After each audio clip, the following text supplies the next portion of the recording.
Bueno, para que tengan en cuenta que estamos por iniciar en breve la tercera etapa de la continuidad pedagógica, resaltamos la importancia de la participación y de la entrega de los trabajos, que van a ser requisito indispensable para poder acreditar los conocimientos durante esta etapa.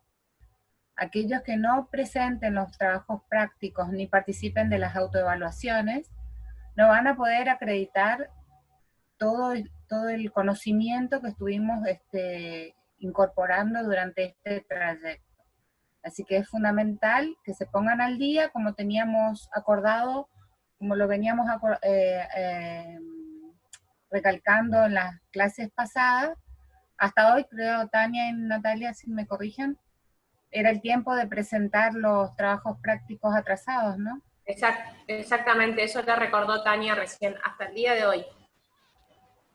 Las autoevaluaciones suman son un requisito, Candelaria, es decir, para poder acreditar los conocimientos en esta etapa, además de los prácticos que ustedes están entregando y en los que, digamos, ustedes no es que tienen una nota, pero sí una devolución, necesitan participar en las autoevaluaciones.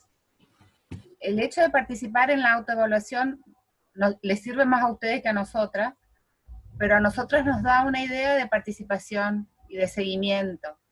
Entonces, la nota es al final, cuando se termina la cursada, cuando se acredita.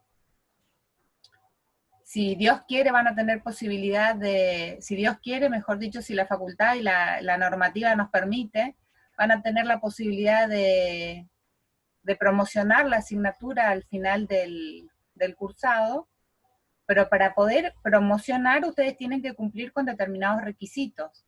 Entre esos requisitos, en esta instancia, que no es presencial, van a tener que presentar todos los prácticos que nosotros pedimos, hacer las autoevaluaciones y aprobar las evaluaciones que en todo caso se impongan durante el cursado, que todavía no tenemos definitivamente las fechas, por eso todavía no lo hablamos.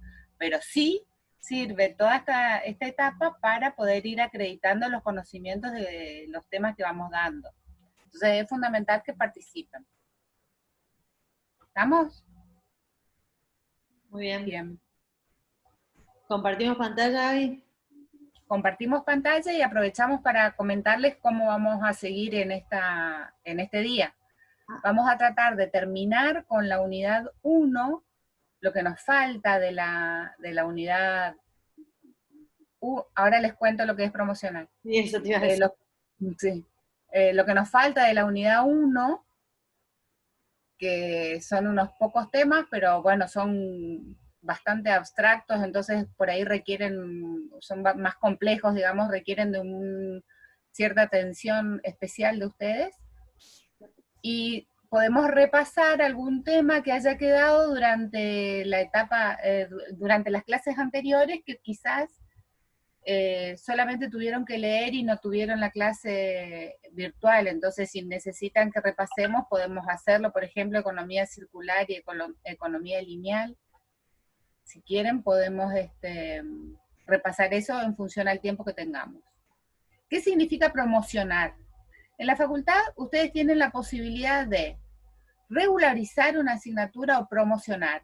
En términos de cursado normal, esta asignatura, según dice el programa, aquellos que hayan leído el programa pueden encontrarse con esa descripción, pueden promocionar la asignatura aquellos que aprueben con 7 o más los parciales o sus correspondientes recuperatorios, más la aprobación de un trabajo práctico integrador final. Entonces, lo que se sacan 7 o más en los tres, en las 3 instancias esas, es decir, 2 parciales y el trabajo integrador final, pueden aprobar la materia sin ir a rendir el final. Van aprobando por trayectos, digamos. Los que no lleguen a 7 pueden regularizar. La regularidad les permite o los habilita para rendir una sola de las instancias que tenemos habitualmente que se plantean en los finales, que es o rendir oral o rendir escrita la materia. Y si rinden en calidad de libres, tienen que rendir oral y escrito. Esa es la diferencia. Promocionar es ir aprobando la materia de a poquito, digamos, en diferentes instancias. ¿Está? Sí, y a lo largo de la cursada. Entonces, es una gran ventaja para todos los que quieran aprovechar la oportunidad, porque termina la materia y ustedes tienen la materia, si aprueban todas las instancias que les mencionaba Gabriela, tienen aprobada la materia al terminar de cursarla. Cuando uno queda regular, uno termina la materia y después tiene que volver a repasar todo para ir a otra instancia de otra evaluación. Y bueno, y ni les digo cuando uno queda libre, que es un poquito más complicado todavía. O más difícil porque hay que leer más y hay que ponerse como más al día. Pero bueno, nada, me parece que está bueno que aprovechen todos los que puedan, que aprovechen la oportunidad de acceder a la promoción si se dan las condiciones en la facultad. La instancia, la condición de libre, de alumno libre, es que cuando rinden el final, rinden con el programa completo y las dos instancias, escrito y oral, ¿sí? No es obligatorio volver a cursar la materia cuando yo no apruebo o no regularizo la materia, pero es más fácil o más llevadero rendir la materia durante la cursada que rendirla al final, todos juntos. No es obligación cursar la materia para poder aprobarla. Si rinden el final y rinden bien, ustedes tienen la materia aprobada. ¿Estamos? Bueno, seguimos entonces donde habíamos quedado.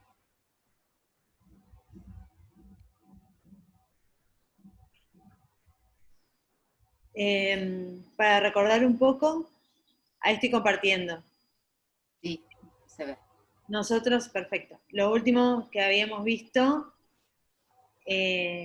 creo que fue esto, Gaby. Porque acá vos habías hecho el comentario acerca de cómo evolucionaron las preguntas a lo largo del tiempo. Y bueno, ahora creo que esto fue lo último que dimos, como para seguir redondeando. Sí. Comparto Entonces, pantalla. Yo cuando comparto toda la pantalla, yo no veo lo que pasa en el grupo. Así que me tienen que avisar si necesitan.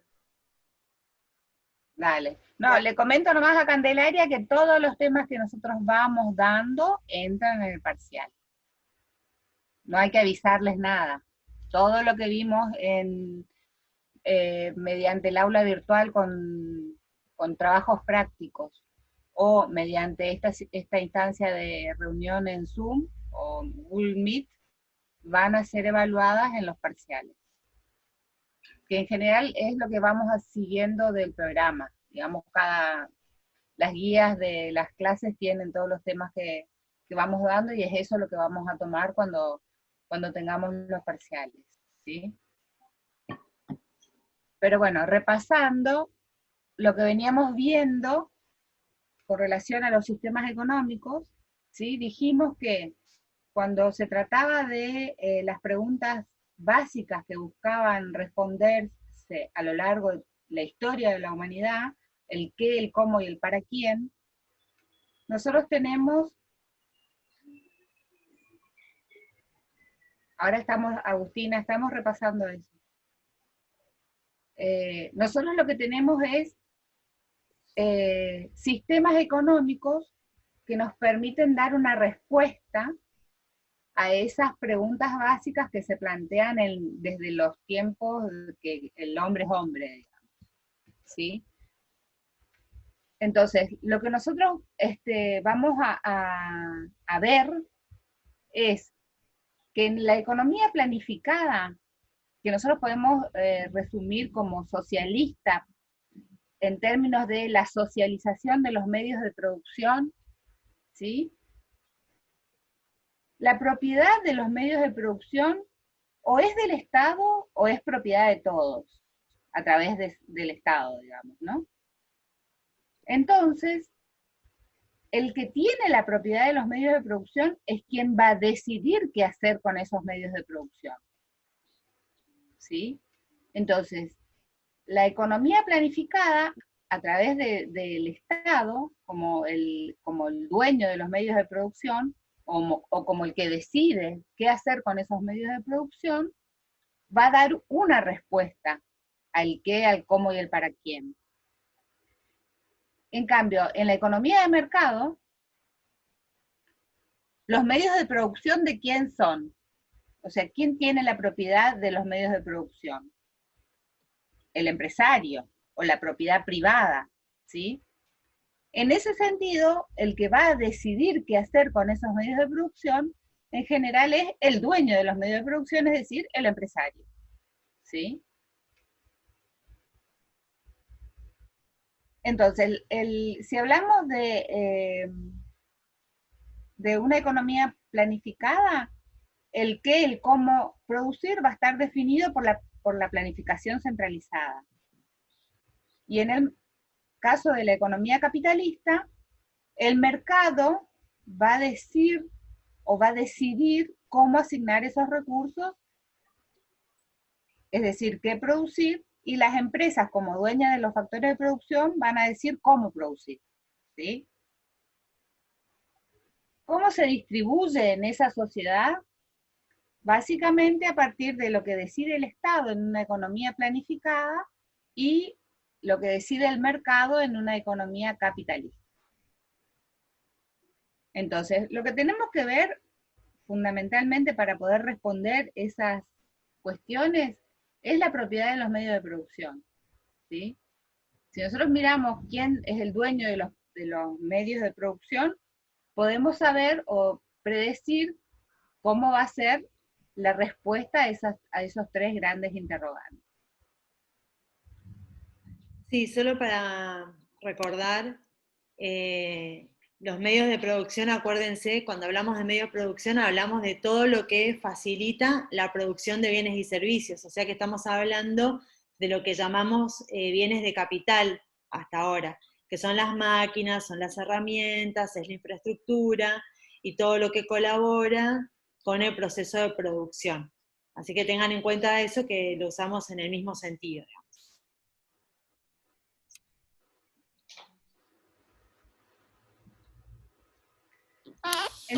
En una economía de mercado capitalista, el mercado responde a estos interrogantes fundamentales, el qué, el cómo y el para quién, básicamente a partir del sistema de precios, ¿sí? Entonces, ¿qué producir en términos de un mercado capitalista? Y aquello que resulte rentable para el que lo está fabricando, ¿sí? Eso es lo que va a determinar la decisión de producir o no. Si yo no voy a ganar plata como dueño de los factores productivos, no voy a producir ese bien. El cómo tiene que ver con la eficiencia. Una empresa en el sistema de mercados lo que busca es que se gane o se maximicen los beneficios, se gane el máximo posible con el menor uso de recursos, ¿sí? Es decir, disminuyendo al máximo el costo de producción. Y el para quién básicamente va a estar definido para aquellos que lo pueden pagar. Es decir, lo que se pueda pagar en función a la renta que tenga o al ingreso, renta es igual a ingreso, que tengan los consumidores, ¿sí? El que tenga plata, por decirlo de una manera cruda, va a poder comprar. El que no tenga no va a poder comprar, que es lo que en realidad justamente habla de la falta de consideración social que tiene el sistema de mercado, ¿sí? Si yo no tengo plata, no puedo comprar, no tengo a dónde ir a llorar, ¿sí? Muy bien.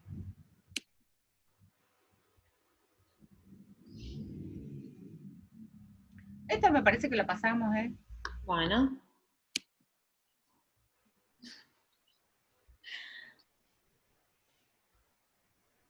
También pasamos. Pues no tenemos interacción acá para hacer demasiadas Está bien. preguntas. Esto es lo mismo. O sea, la otra era economía de mercado, esta economía Claro, planificada. ok, bueno. Y esto también. Y esto es lo mismo. Sí. Bien. Cuando nosotros planteamos el circuito económico, ¿sí? En la mente lo que nos tenemos que representar es quiénes son los actores que están incluidos en este circuito económico. Por un lado tenemos a las familias, que somos nosotros, somos los consumidores, y por el otro lado tenemos a las empresas. En ese circuito económico, en ese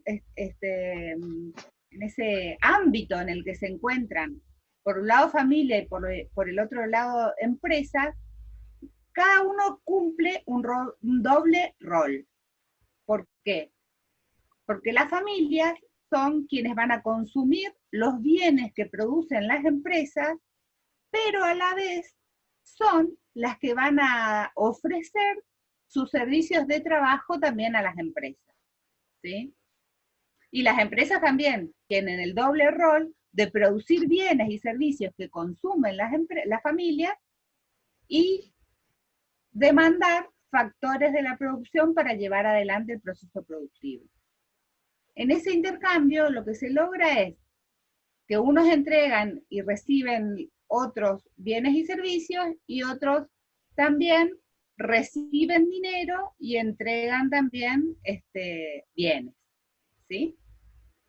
En el medio podemos encontrar al Estado, que actúa, digamos, como un agente regulador de la economía, que después en la unidad 3 lo vamos a ver en detalle, pero básicamente lo que hace es darle un marco regulatorio a las actividades que hacen tanto las empresas en la economía de mercado como las familias en esa economía de mercado.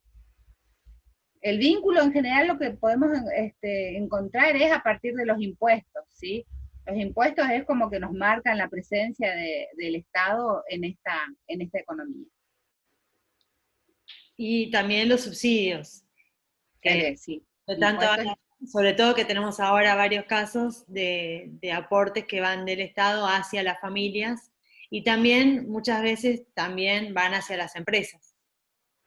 Así que ahí tienen los chicos la relación del Estado con las familias a través de impuestos y subsidios. Lo decimos en términos genéricos, ¿no es cierto? Después hay una clasificación enorme de impuestos y hay una clasificación de subsidios y transferencias y demás, pero nosotros lo estamos usando en términos generales. Y bueno, y lo mismo con el Estado y las empresas. Sí, comentamos que esto es una simplificación, sí, muy sintética de la acción o del accionar de las familias y de las empresas en el ámbito en el que podemos encontrar, digamos, a las familias y a las empresas, y nunca están solo familias o solo empresas. Siempre hay interacción entre familias y empresas, y el Estado lo que hace es darle justamente la contención general para que puedan interactuar, ¿sí? Para que no haya ni abuso ni de un lado ni del otro. A veces el abuso también puede venir del Estado. Ahí vamos.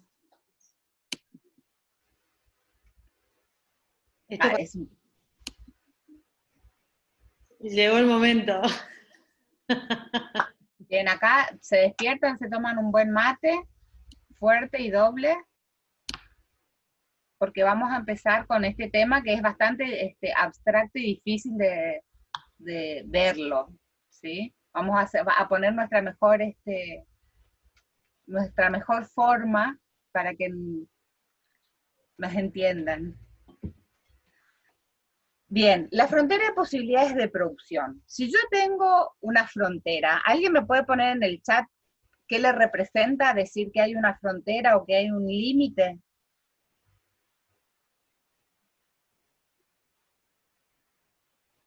¿Qué significa que haya frontera o que haya límite?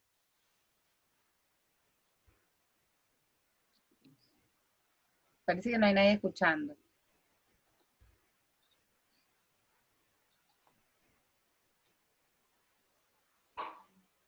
Se puede llegar hasta un punto, me dice. Una restricción, Muy bien, muy bien. una división también me dice otro. Un control. Me gusta la primera de Andrea que dice que se podría llegar hasta un punto nomás. Eso me parece. Porque si nosotros lo pensamos en términos de límite geográfico, nosotros llegamos hasta el puente para ir a Paraguay, llegamos hasta el puente, ¿sí? A donde está el cruce para Encarnación, y más de ahí no podemos ir, ¿no? Entonces, eso es una frontera, eso me marca el límite, hasta dónde puedo llegar. Entonces, la frontera de posibilidades de producción justamente es un modelo que es una simplificación de la realidad. ¿Saben lo que es una simplificación de la realidad?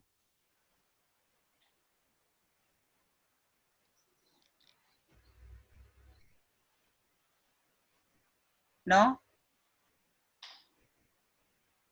No tenemos el dibujito del auto, ¿no? Capaz que al principio de esta presentación, si Si querés, lo querés buscar por dale. ahí. Está antes que eso, me parece. Bastante al principio. Sí, sí, está al principio. Bueno, si yo les digo una simplificación de algo, es como que yo explico con lo mínimo indispensable una situación que quiero que ustedes se representen.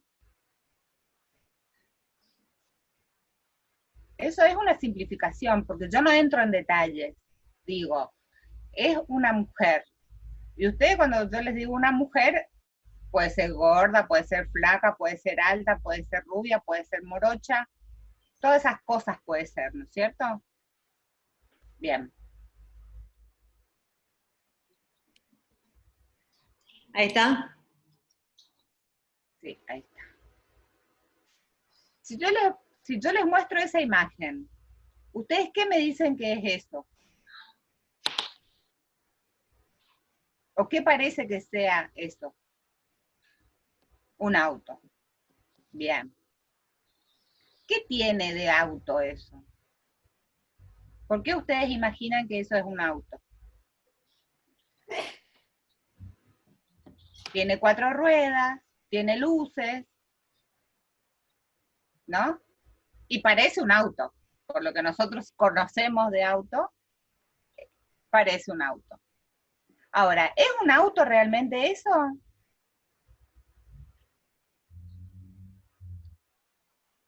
¿Y eso rojo qué es? Es más auto que el otro, ¿no es cierto? Pero ¿cuál es la diferencia? Uno rescata las características o los atributos principales del auto y con eso es suficiente para que ustedes entiendan lo que es un auto. Que yo les hable de auto y les dibuje eso, a ustedes les representa suficientemente bien la idea de auto. Ahora, si yo voy a buscar un auto realmente, tengo que poner el rojo. Eso es un auto. ¿Sí? Pero en términos económicos, para explicar lo que pasa con la economía de un país, nosotros lo que podemos hacer es imaginarnos o suponer cómo se maneja la economía de un país y para eso utilizamos las principales características que nosotros queremos rescatar. ¿Sí? Y con eso es suficiente, porque ustedes ya me entienden cuando yo les digo la economía de un país funciona con tales y tales, con tales y tales características. Entonces, cuando yo les digo es una simplificación de la realidad, es mostrarle el dibujito del auto. La simplificación de la realidad es las principales características del auto representadas en ese dibujo y ustedes me entienden que es un auto. ¿Sí? En el modelo de posibilidades de producción, de frontera de posibilidades de producción, hacemos lo mismo. Hacemos una simplificación de lo que sería la economía de un país para poder analizar de una manera sencilla la asignación de recursos. ¿Sí? Entonces, suponemos determinadas cuestiones o condiciones para que se pueda analizar ese modelo.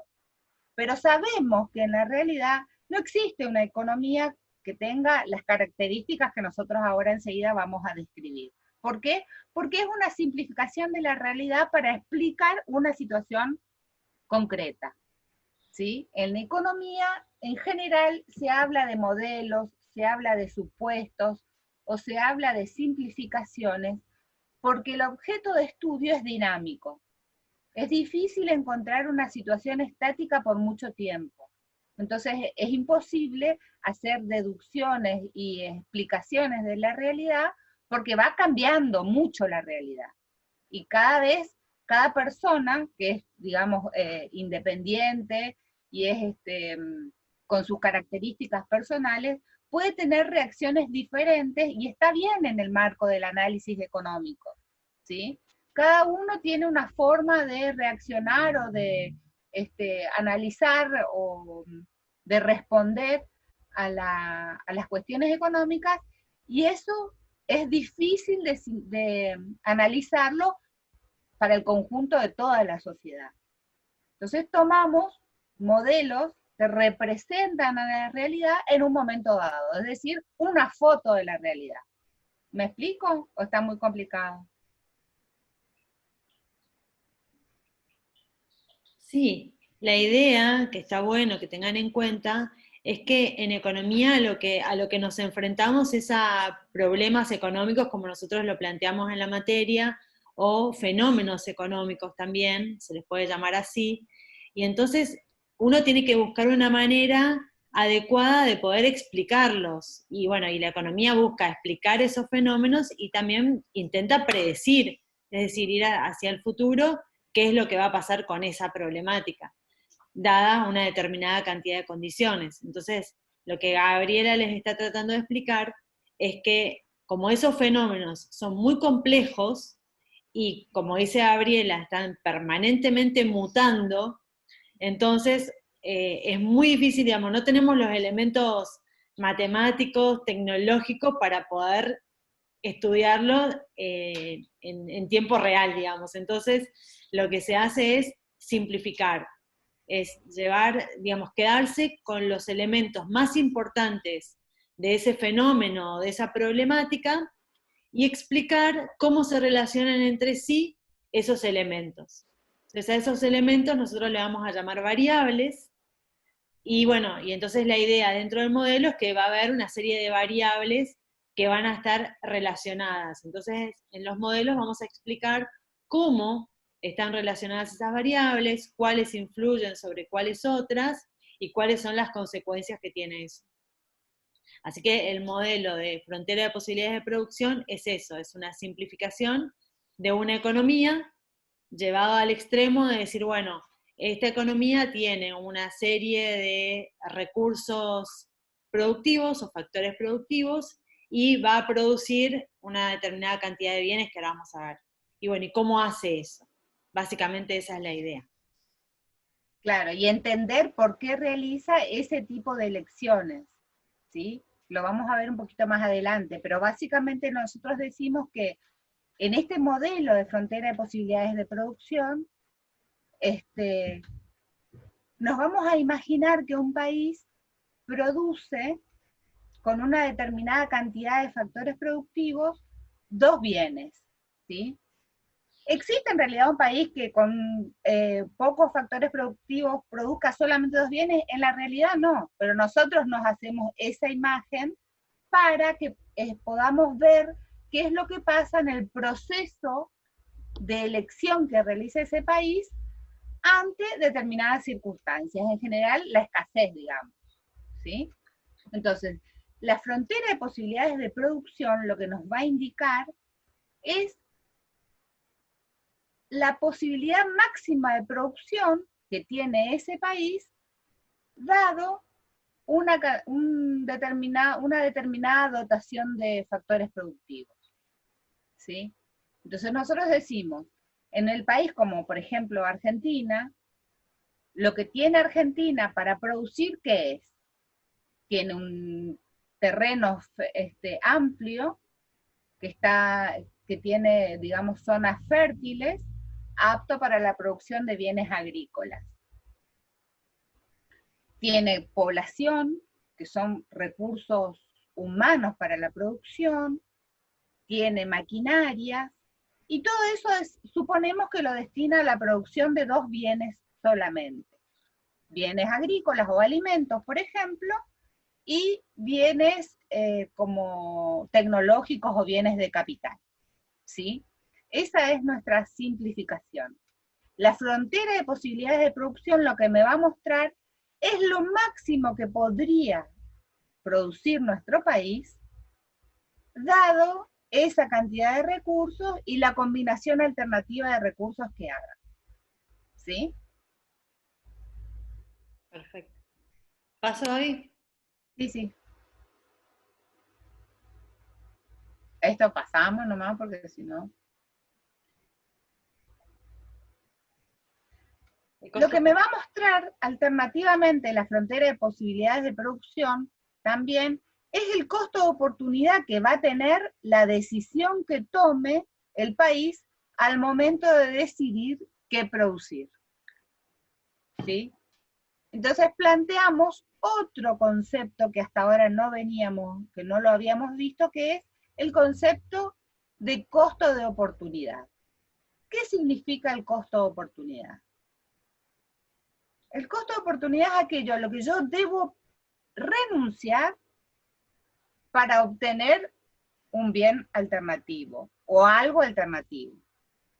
Si nosotros lo pensamos en términos de la clase de hoy, por ejemplo, aquello que ustedes no hicieron por estar viendo la clase de hoy es el costo de oportunidad que tiene la clase de PID, de políticas económicas. ¿Estamos? Eso es el costo de oportunidad.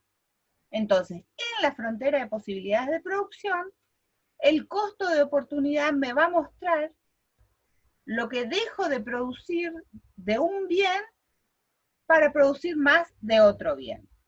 ¿Sí? Y siempre se mide en términos de la producción que disminuye, es decir, cuántas unidades de un bien debo dejar de producir o sacrificar para incrementar en uno la producción del otro bien. Y ahora vamos a ver, creo, la frontera. Acuérdense que estamos suponiendo que en la economía esa dotación de factores que decía Gabriela está fija, o sea, tenemos una cantidad limitada y constante o permanente de tierra, de capital y de trabajo. Entonces, todos esos recursos productivos se van a usar para fabricar un bien o producir el otro, o una combinación de los dos, pero claramente no las cantidades máximas. Ahora vamos a ver el gráfico. Bueno, acá está. Ya, lo van a tener que dibujar también. Shock emocional. Bueno, para los chicos que vienen de secundaria, que tienen orientación económica, contable, digamos, están más familiarizados quizás. Puede ser, sí. Pero esto es simplemente para representar gráficamente ese modelo de frontera de posibilidades de producción. ¿Sí? Un eje cartesiano, donde en uno de los ejes, el eje de las Y, digamos, ponemos un bien, que puede ser bienes de capital, y en el otro eje, el bien B, pueden ser alimentos. Fíjense que sobre la línea que contiene a los puntos 1, 2, 3 y 4 y 5, es la frontera de posibilidades de producción. ¿Qué quiere decir eso? ¿Qué es lo máximo que puede producir ese país, dada la dotación de factores que nosotros comentamos, que tiene ese país, y la combinación alternativa de bienes que se pueda producir? Entonces, cualquier punto, 1, 2, 3, 4, 5, son bienes que se pueden producir con los factores que tiene ese país. Entonces, acá ustedes tienen que interpretar, si uso todos mis factores productivos para producir solamente el bien A, me voy a parar en el punto 1. Y si uso mis factores productivos solamente para producir el bien B, me voy a parar en el punto 5. Y los puntos 2, 3 y 4 son donde mi producción es un poco de cada bien. Por ejemplo, 155 unidades del bien A y 10 unidades del bien B. O en el punto 3, 140 unidades del bien A y 20 unidades del bien B. Entonces, a ustedes acá pueden ver que yo en la medida que aumento, o este país, en la medida que aumenta la producción del bien B, de 10 a 20, baja la producción del bien A. Y eso es a lo que Gabriela se refería recién con costo de oportunidad. Es decir, es posible pasar del punto 2 al punto 3 con la cantidad de factores productivos que tenemos. Sin embargo, ese pasaje, o sea, aumentar la cantidad de uno de los dos bienes, en este caso el B, significa que tengo que dejar de producir un poco del bien A. Bueno, esto es lo que queríamos contarles. No, y una cosa más también, Bueno, que tiene que ver con el punto 6, que sí, está en rojo. sí, ¿Sí? ¿Por qué está en rojo y no en amarillo como el resto de los puntos que nosotros estábamos mencionando recién? Porque claramente que esté produciendo por adentro de la frontera de posibilidades de producción implica una ineficiencia del sistema. ¿Qué quiere decir eso? Si yo sé que mi límite está en el bien 4, en el punto 4, y estoy produciendo en el punto 6, quiere decir que de 6 a 4 yo tengo capacidad ociosa o posibilidades de producción que no estoy aprovechando. ¿Sí? Entonces me va a estar demostrando este modelo que si estoy produciendo en el punto 6, voy a estar en un punto ineficiente para la economía de ese país. Si nosotros analizamos la frontera de posibilidades de la Argentina antes de la pandemia, si bien no estábamos en el mejor de los mundos, es decir, tampoco teníamos una producción sobre la frontera de posibilidades de producción, estábamos mucho mejor que si analizamos la frontera de posibilidades hoy. ¿Sí? ¿Por qué? Porque básicamente hoy ¿cómo? Ay, no me sale, el aislamiento. aislamiento social preventivo, obligatorio. Eso, sí, APSO creo que es la sigla, nos coloca en una situación de ineficiencia económica, porque no estamos produciendo. Podríamos producir más, pero por esta cuestión de la pandemia no estamos produciendo. Entonces, si nosotros llevamos al máximo la representación de la frontera de posibilidades de producción y decimos nadie en la economía de este país está produciendo, vamos a estar en el punto 0, que es la intersección de los dos ejes. Nadie produce nada. Como se supone que hay algunos sectores que sí están produciendo, por ejemplo, los alimentos, por ejemplo, los insumos básicos, decimos hay algo de producción en la economía. Estaríamos en el punto 6. ¿Es todo lo que se puede producir? No, claramente la capacidad productiva del país es mayor. Podríamos llegar al punto 4, al punto 3 o al punto 2, al punto 1, pero estamos con la capacidad ociosa, es decir, las fábricas no están produciendo, los trabajadores no están trabajando, la economía podría crecer mucho más hasta llegar al límite, pero no está haciéndolo, ¿sí?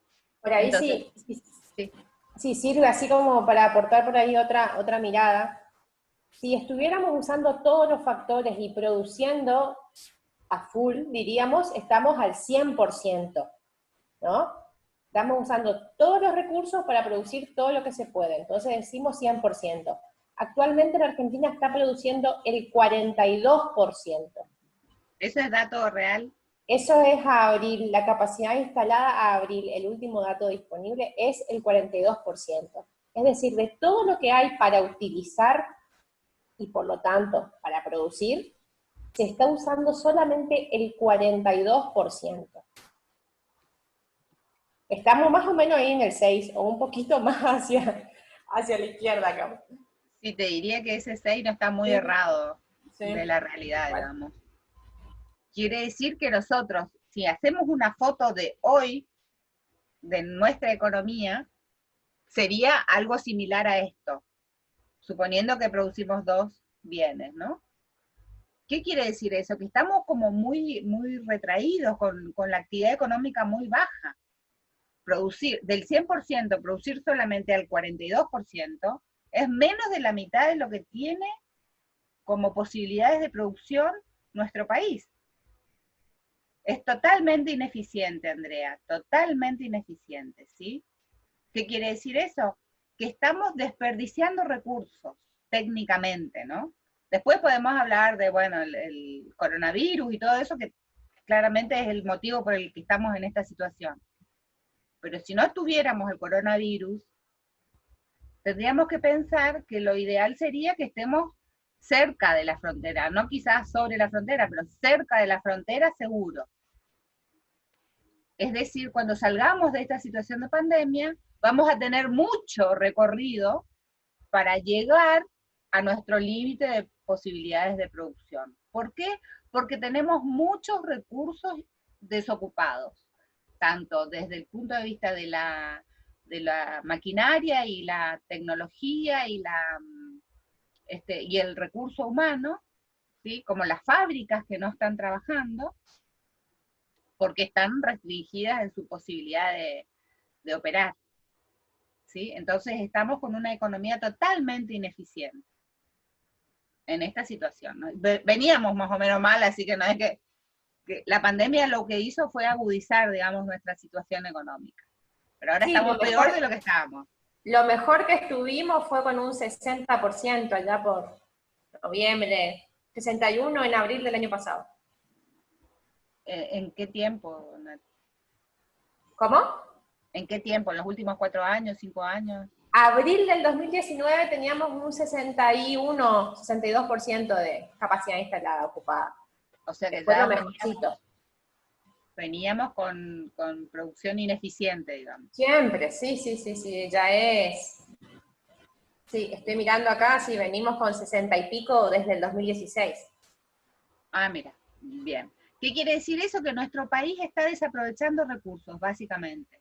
Entonces nosotros tenemos que analizar de manera genérica este modelo para ver cuánto podemos crecer o cuánto no estamos aprovechando el crecer, ¿sí? Con la dotación de factores que nosotros tenemos, no estamos dando el 100%, como les decía Nati recién. Estamos con suerte, 60 y pico por ciento en los últimos 4 o 5 años, ¿sí? ¿Me explico para qué sirve el modelo de representación de la frontera de posibilidades de producción? ¿Les quedó claro?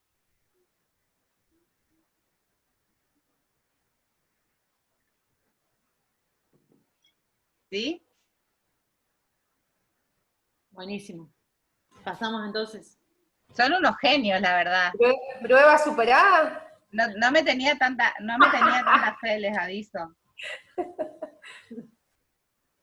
Igual, esto yo sé que es difícil, así que cualquier cosa lo volvemos a ver. Bien, entre otras cosas, ¿para qué me sirve también, si no tuviera esta situación de pandemia, analizar las aplicaciones de la frontera de posibilidades de producción? Porque lo que me permite a mí es saber si finalmente las condiciones en las que se da la economía del país están para crecer o no, ¿sí? Se puede, ¿en qué aspecto nuestra economía podría o no crecer?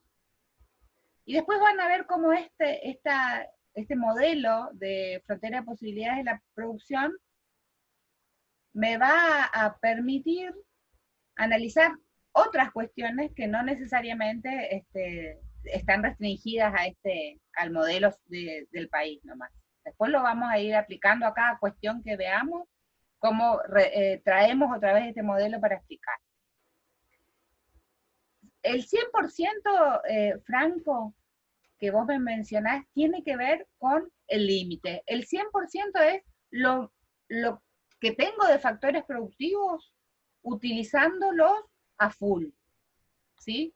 Cuando nosotros salimos, y esto es anecdótico, digamos, Cuando nosotros salimos de la convertibilidad allá por el 2001, 2002, nuestra economía, no sé, Nati, si tenés el dato, pero quizás estaba también a un 40% de posibilidades de producción, es decir, un 60% de los factores desperdiciados. ¿Qué quiere decir eso? Que nosotros no estábamos produciendo nada, todo venía importado. A lo mejor los papás de ustedes les contaron esta historia. Pero cuando se comienza a reactivar la economía, ¿sí? Teníamos mucho trecho hacia dónde crecer. Y entonces el 100% implica todos los recursos que nosotros tenemos disponibles para la producción. ¿Es fijo? No, no es fijo, porque si yo tengo, por ejemplo, una mejora tecnológica, mi dotación de recursos en el tiempo va a mejorar. ¿Qué quiere decir eso? Que mi 100% se va a ir corriendo, es decir, mi límite se va corriendo. ¿Por qué? Porque yo modifico la dotación de factores, ¿sí? Si yo, por ejemplo, encuentro, y como es, digamos, uno de los proyectos que tiene nuestro país hoy por hoy, que tienen que ver con vaca muerta, no sé si alguno de ustedes escuchó hablar de vaca muerta. Es un proyecto que viene ya desde, no el gobierno anterior, sino el anterior, donde se espera obtener recursos del petróleo, del gas y demás, lo que nos va a dotar a nosotros como país de más cantidad de recursos para la producción. Entonces, eso hace que nuestra frontera de posibilidades de producción se desplace, ¿sí? Entonces va a ser, es como que vamos a contar con más recursos para poder producir más bienes. ¿Estamos? Y entonces ese va a ser mi nuevo 100%, ¿sí? Y entonces eso me va a dar posibilidades de producir más. Lo mismo pasa si yo mejoro la capacidad de los recursos humanos. Si de pronto todos, y en esta época de pandemia, aprovechan la virtualidad para capacitarse más.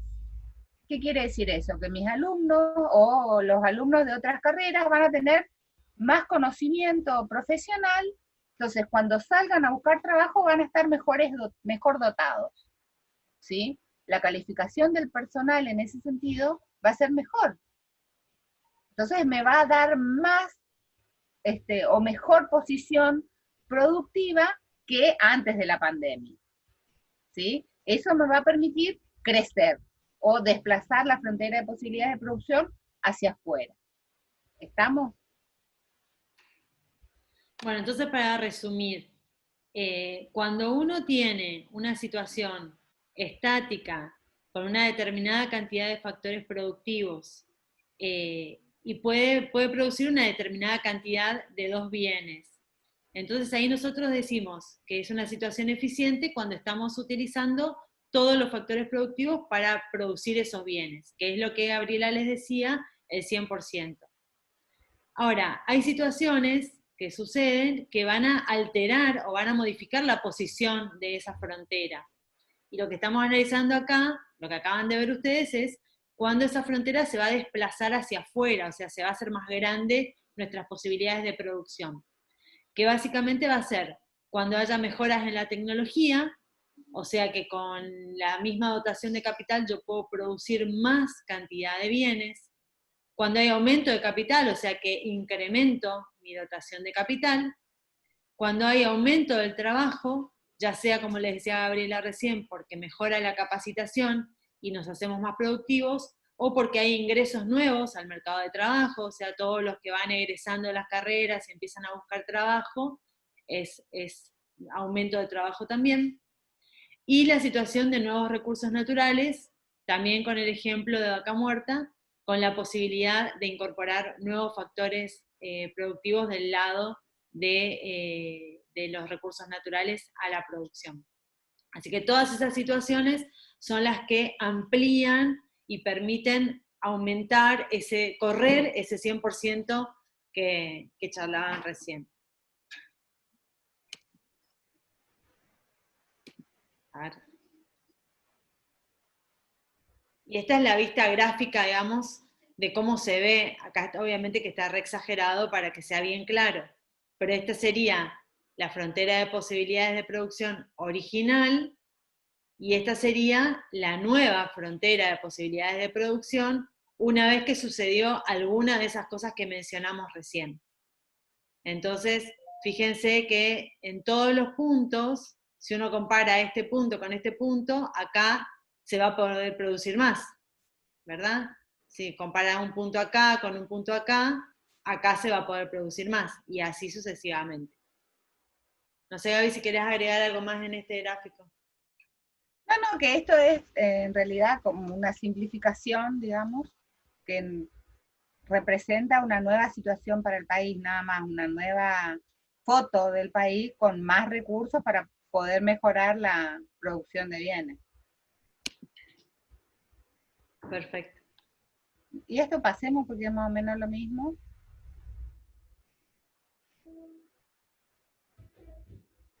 Y el dilema de los países pobres, que es un comentario que hacemos siempre en clase, pero que es bastante interactivo y está bueno cuando hay interacción con los estudiantes, porque ¿qué pasa con los países pobres? En general, estos países tienen una dotación de factores productivos o de recursos muy limitada. Por lo tanto, cualquier uso que tengan que hacer de los recursos tiene que estar muy bien pensado porque siempre hay urgencias, ¿no? Si nosotros pensamos que el país 1 y el país 2 parten de una frontera de posibilidades de producción similar, en el punto 1 y en el punto 2 de la frontera de posibilidades de producción, y vemos cómo cada uno asigna los recursos disponibles a la producción de diferentes bienes, la proyección en el futuro puede cambiar, ¿sí? ¿Y por qué se plantea el dilema de los países pobres? Fíjense, el país 1 destina sus recursos a producir menos bienes de capital que bienes de consumo. ¿Qué son los bienes de consumo? Por ejemplo, alimentos. ¿Qué son bienes de capital? Por ejemplo, maquinarias para producir otros bienes. El país 2 destina sus recursos a producir menos alimentos y más bienes de capital.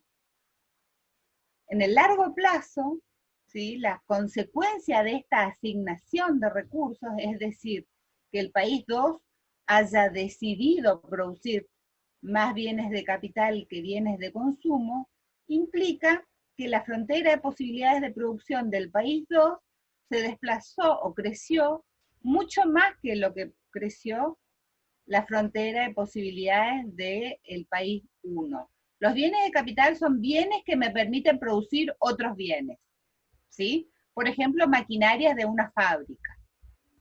Los bienes de consumo son, por ejemplo, los fideos, las galletitas, el aceite, ¿sí? Entonces, producir bienes de capital implica que yo produzco bienes que me permiten producir más bienes. Producir bienes de consumo implican que yo produzco bienes que se consumen enseguida, ¿sí? El dilema de los países pobres es que si yo tengo una población pobre, ¿voy a producir bienes de capital o bienes de consumo?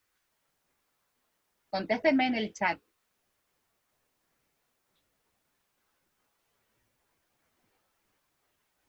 Suponiendo que tengo un país que es muy pobre, y necesita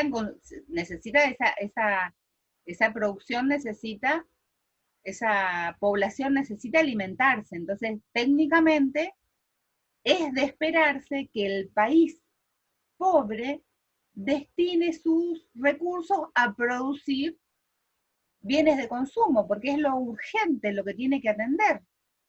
Entonces, el dilema está que se encuentran entrampados porque nunca salen de esa situación de pobreza, ya que no pueden destinar sus recursos a producir bienes de capital que les permitiría en el tiempo crecer. ¿Sí? ¿Está comprendido el dilema de los países pobres? Quizás es como un círculo vicioso donde producir bienes de consumo hace que no crezcan, y como no crecen, no pueden dejar de producir solamente bienes de consumo, ¿sí?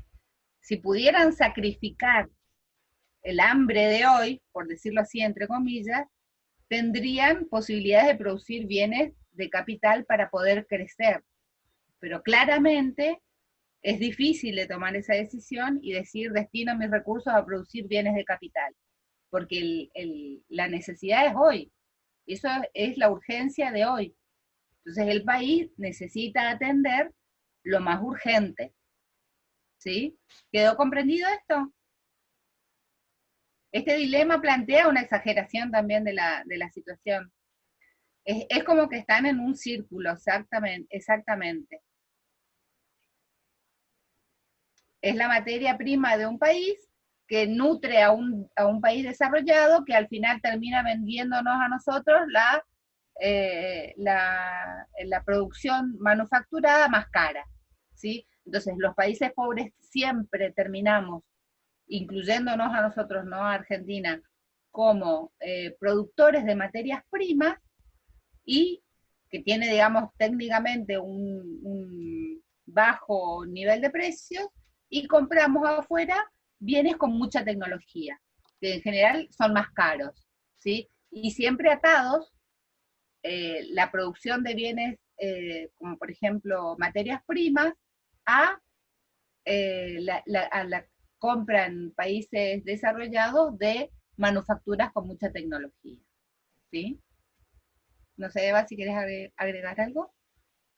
No, eso, que finalmente eso se ve en las importaciones, digamos, cuando, acuérdense las importaciones que son las compras que le hacemos al resto del mundo. Que nosotros para crecer necesitamos comprar máquinas en el exterior, porque nosotros no las producimos. Entonces eso, ahí es donde se ve nuestra restricción. Tiene que ver con eso, Diego, que nosotros le fabricamos los porotitos con suerte el aceite de soja, ¿sí? Más que nada, o pellets, es un nombre técnico que tiene, digamos, un derivado de la soja, más que nada para los chinos, que son los que consumen. Nosotros prácticamente no consumimos soja en nuestro país. Entonces, vendemos esa soja, pero al final tenemos que comprar afuera la tecnología que nos permite procesar la soja. Por ejemplo. ¿Sí? Por ejemplo. Entonces, estamos como entrampados en el dilema del país pobre. Vendemos materia prima para que ellos nos vendan tecnología. ¿Sí? Entonces, nunca terminamos de despegar, salvo que pase algo como fue en el 2003-2004, que empezó a subir el precio de la soja de manera descontrolada, y eso nos benefició de manera, la verdad que fue increíble.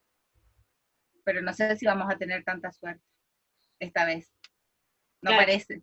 Claro. Digamos que la política de crecimiento de un país no puede basarse en esperar que un cambio de precios, sino que tiene que ser como proyectar esto, qué es lo que queremos. Claro, con la frontera de posibilidades de producción, el país lo que puede justamente es hacerse esa idea, ¿sí? ¿Qué hace hoy para manejarse en el futuro? Y por eso la importancia de este modelo de la frontera de posibilidades de producción. Si nosotros analizamos la foto de hoy, ¿con qué cuenta nuestro país, ¿sí? Para enfrentar el futuro? Y ahí tenemos que analizar dotación de factores productivos desde el punto de vista de las tierras, de la maquinaria, del recurso humano, ¿sí? ¿Y eso para qué nos sirve? Si nosotros lo usamos para producir bienes de capital o bienes de consumo, para poder crecer o mantenernos siempre en la misma línea de la frontera de posibilidades de producción. Esta situación de hoy por hoy de la pandemia, yo creo que va a colocar a muchos países en una contracción de la frontera de posibilidades de producción. Entonces va a estar difícil, digamos, que puedan remontar. Con esto terminamos. Perdón, un comentario que hace Luján: están estancados por el coronavirus, claro. Fíjense lo que pasó, que si nosotros nos ponemos a analizar, quizás acá en Misiones no lo vivimos tan fuerte como lo están viviendo en Buenos Aires, ¿no? Entonces, tienen cerradas los dos lados, es decir, por el lado de la oferta y por el lado de la demanda está parado todo. Nosotros como consumidores no podemos ir a comprar, pero las empresas tampoco pueden salir a vender. Entonces está todo estancado por la situación de pandemia. Y eso en su momento, cuando recién empezó el tema del coronavirus, paralizó la economía del mundo. Entonces hay una caída del PBI o el Producto Bruto Global Mundial inédita. Nunca se dio esta situación. No se produce ni se consume como antes, exactamente, Luján. Así es. No se consume ni se produce porque estamos en una situación de contracción de los dos lados. En general se da o que se separa la oferta o que separa la demanda. Hoy por hoy separaron las dos juntas. Se contrajeron las dos juntas. Entonces, eso genera una caída o una retracción del PBI global. En el mundo se está contrayendo el PBI, es decir, la cantidad de producción general. Una situación inédita, digamos, que creo que es más profunda que incluso la que, no sé si ustedes escucharon hablar, pero hubo en el 1930 con la caída de la bolsa de Wall Street y de la guerra mundial y demás. Perdón, mi perra.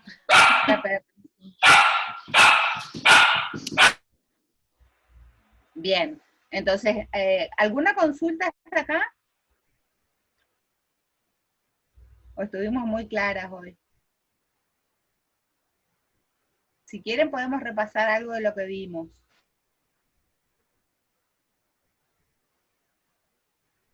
Bien. No sé, Eva, si querés hablar un poco de economía circular y lineal.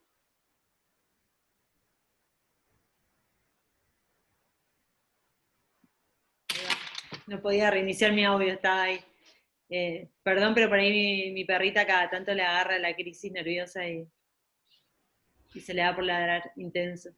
¿Podemos es fundamental, sí, acá le contesto a Gabriel que pone que hay muchas consultas. Si tenés alguna consulta sería fantástico que nos digas ahora, porque así nosotros cerramos ya la unidad y después la clase que viene ya empezamos con la unidad de mercado, porque la unidad 2, que es la de pensamiento económico, va a quedar en protagonismo de ustedes, ¿sí? Y básicamente lo que les digo para poder, para que empiecen a pensar, es que se junten en algún grupo, que armen grupos, ya sea por el Zoom o por el WhatsApp o por donde quieran, porque van a tener que hacer un trabajo práctico grupal que van a exponer, ¿sí? Después les vamos a dar el formato, pero va a tener que ver con la unidad de pensamiento económico. Ahora la profe les va a explicar lo de economía circular y lineal, ¿sí? ¿Qué están preguntando, Eva, sabes? Sí, un poco para ir cerrando la unidad 1. Nosotros este módulo se lo dejamos para que ustedes lo lean en realidad, porque es bastante fácil y asimilable, pero vamos a repasar un poquito. Nosotros decimos en economía, hablamos de escasez, ¿sí? Escasez como un concepto que es relativo a las necesidades, por un lado, que son ilimitadas, y a los bienes, por otro, que son limitados. O sea que hay una cantidad como determinada de bienes. En cambio, en relación a las necesidades hay como una cantidad ilimitada. Hay muchas más necesidades que bienes. Y definimos la necesidad como la sensación de carencia o falta de algo, unida al deseo de hacerla desaparecer o satisfacerla. Entonces es esa sensación de carencia, pero que uno quiere resolver. Y en este sentido, hay necesidades que son primarias o básicas y otras que son secundarias. Las necesidades que son primarias tienen que ver con la alimentación, por ejemplo, con todo aquello que tiene algún grado de satisfacción, que uno rápidamente lo puede resolver. En cambio, las secundarias son necesidades que tienen que ver con el confort, con seguir agregando cosas o servicios a nuestra vida, y esas necesidades que llamamos secundarias se pueden crear o se pueden estimular. Y entonces a este proceso de creación de necesidades, o más bien de creación del deseo de tener algo, lo llamamos proceso de expansión de las necesidades. Y básicamente acá es donde interviene el marketing, porque el marketing es el que detecta esas necesidades y las transforma en oportunidades de negocio. O sea, por un lado hay una mirada que tiene que ver con aprovechar esa oportunidad, que es la creación de un deseo o una necesidad para producir satisfactores, digamos, productos y servicios. Entonces el objetivo del marketing está en despertar el deseo por nuevos productos y por nuevos servicios. Y a ese proceso nosotros lo llamamos proceso de expansión de las necesidades. Claro, perdón que me meta. Es fundamental que nosotros podamos detectar qué es un deseo solamente y qué es una necesidad. ¿Sí? ¿Por qué? Porque yo realmente necesito, realmente es una necesidad, aquello que yo utilizo para satisfacer necesidades básicas. ¿Sí? Es decir, alimentarme, curarme si estoy enferma, vestirme, tener una casa, ¿sí? Quiere decir que no cualquier consumo o cualquier compra que yo haga es porque responde a una necesidad real. Entonces, el proceso de expansión de las necesidades lo que hace es tomar justamente esa posibilidad que tiene de persuadirnos a nosotros y hacernos creer que realmente lo necesitamos cuando en realidad no es una necesidad, ¿sí? Sino es un deseo. La necesidad tiene que ver con cubrir una cuestión básica. Si nosotros pensamos en un celular, y hoy por hoy el que no tiene celular, y en esta situación de pandemia ni hablar, prácticamente queda afuera, ¿no? Entonces, hay un replanteo de qué es una necesidad básica cuando, o por ejemplo, tener una computadora, tener internet, cuando se dan este tipo de situaciones.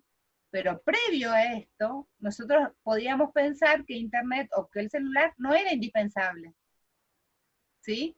Entonces, el marketing se agarra de esa situación donde no está muy clara, digamos, la división entre necesidad y deseo, y exacerba eso para que sí sea sentida como una necesidad. Y nos venden todos los atributos que tiene, por ejemplo, un celular, que lo que menos hace últimamente es destacar la cuestión de la comunicación, ¿sí? Que es para lo que supuestamente fue creado el celular. Y tiene la mejor cámara, saca las mejores fotos, tiene la resolución de la pantalla y demás, pero quizás eso no es lo más importante ni la necesidad que viene a satisfacer. Pero está tan exacerbado desde el punto de vista del marketing que terminamos nosotros convencidos de que es necesario tener el último celular para poder estar a tono con las circunstancias, ¿sí? Y eso hace el marketing. Genera de cada cuestión, ¿sí? Una necesidad de consumo en este mundo hoy por hoy. El consumismo es algo que nos está impuesto y el que no tiene o no puede comprar queda excluido, ¿sí? Es una situación que la tenemos que manejar mucho y poder discernir a partir de la educación y del conocimiento qué es lo que nosotros compramos porque necesitamos y qué es lo que compramos porque nos impone el marketing. Es fundamental conocer eso. Claro, lo que estimula es la economía del consumo. Entonces lo que tenemos nosotros hoy es que nuestras economías en general en el mundo crecen y evolucionan a partir, obviamente, del consumo y la producción de bienes y servicios. Ahora, no hay problema, en principio, en que la economía se base en el consumo. El tema es qué es lo que pasa con esas producciones, digamos, y cómo es nuestra conciencia ambiental en relación a esa producción. Entonces, tenemos como dos situaciones que son, de nuevo, opuestas, ¿no es cierto? Pero esto es real. Hoy por hoy, nuestra economía de producción tiene que ver con una economía lineal, donde se obtiene la materia prima, se procesa, la gente compra, o sea, las familias compran, consumen esos bienes y después los desechan.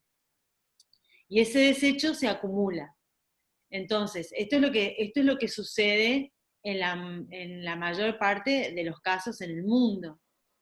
Y lo que se plantea un poco y lo que nosotros queremos rescatar y trabajar con ustedes es esta idea de economía circular. En la economía circular, digamos, la generación de bienes tiene que ver primero con una reducción del consumo, es decir, esta distinción de lo que les decía Gabriela, de lo que es una necesidad a lo que es un deseo que está aprovechado por el marketing para aumentar ventas de un producto, digamos. Entonces, reducir a lo que realmente nosotros necesitamos consumir, las familias necesitan consumir. Reutilizar todo lo que se pueda y reciclar lo que no se puede reutilizar. Entonces, este proceso es tanto para la producción como para el consumo. Vamos a ver.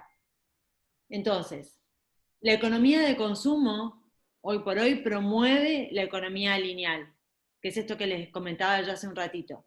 Consiste en extraer materias primas del medio natural y utilizarlas para producir objetos que se usan y se tiran con rapidez. Entonces lo que nosotros hemos generado en el mundo es una cultura del usar y del tirar. Entonces tenemos el caso de cuando se me rompe la plancha, no tengo quien me arregle la plancha, entonces ¿qué hago? La tiro y me compro una plancha nueva. Entonces esto es lo que hay que empezar a trabajar y modificar. Entonces no hay repuestos, no hay técnicos, no hay especialistas que reparen o que arreglen o que nos ayuden a reutilizar esas cosas que se van poniendo obsoletas. Entonces, por eso les decimos que esto está muy relacionado y que hay que pensarlo en el contexto del proceso de expansión de necesidades, que es el que promueve esta cultura de usar y tirar. Y, por supuesto, promueve la explotación de recursos naturales en países que son pobres y la generación de residuos muchas veces tóxicos. Entonces, es posible pensar en una economía consciente que promueva la economía circular, de manera de elaborar productos que estén pensados para durar, para que se puedan reparar y para que se pueda continuar su uso. Entonces, al finalizar su vida útil, pueden ser desmontados o pueden ser reutilizados. Es una cultura pensada en el durar, en el reparar y en el reciclar, en un consumo consciente. Y esto se relaciona con un ciclo cerrado, donde todo se vuelve a utilizar. Los materiales fluyen dentro del ecosistema y los desperdicios de una especie son alimentos para otra. Esto sería como el extremo perfecto, ¿no es cierto? Donde se pueda lograr toda esta situación, pero por lo menos acercar. Ya nos va a cambiar bastante nuestra condición ambiental. En la medida que generemos conciencia y que seamos consumidores que demanden este tipo de bienes, o sea, que le pidamos a las empresas, que pidamos nosotros qué tipo de bienes queremos consumir, bueno, esto va a empezar a fluir, digamos. Por eso también es fundamental, Eva, poder discernir aquello que es necesidad de lo que es impuesto por el marketing. Exacto. Ese consumo es un consumo más consciente que me permite a mí hacer compras conscientes, ¿no? Exactamente. Pensando en esto que yo voy a comprar, si realmente es para resolver una necesidad primaria, básica, o si es una necesidad de confort. Y si es una necesidad de confort, no está mal, o sea, está bien si nosotros queremos mejorar nuestra calidad de vida y comprar bienes un poco más que satisfagan ese tipo de necesidad, está buenísimo. Ahora, nosotros podemos pedir que esos bienes sean reutilizables, o podemos pedirle a la empresa que esos bienes sean fáciles de arreglar si se rompen. Y bueno, hay un montón de esquemas que se pueden promover y que nosotros podemos generar como consumidores, digamos, no esperar que las empresas solas salgan a producir cosas que beneficien al medio ambiente, digamos, es una demanda que tiene que iniciarse a partir del consumo. Y si nosotros detectamos que hay empresas que, por ejemplo, su producción es amigable con el medio ambiente, que usa productos reciclados, que usa mano de obra local, por ejemplo, que promueve el comercio justo, entonces tratar O de que viene de cooperativas, ¿no? cooperativas, entonces tratar de detectar ese tipo de bienes y consumir eso, digamos, si tenemos muchas opciones, tratar de que gane aquella empresa que está tratando de generar producción en el ámbito de la economía circular. Y que considere los términos de reproducción social, el buen vivir de las familias, digamos, para poder eh, compensar, digamos, el esfuerzo que hacen todos los trabajadores, ¿no? Exacto. Bien, yo creo que hasta acá estamos Sí. bien. Se están yendo a la clase de filosofía. Si queda alguna consulta que quieran hacer, y si no, ya les recuerdo que la clase que viene empezamos con la unidad 3, tema nuevo, ¿sí?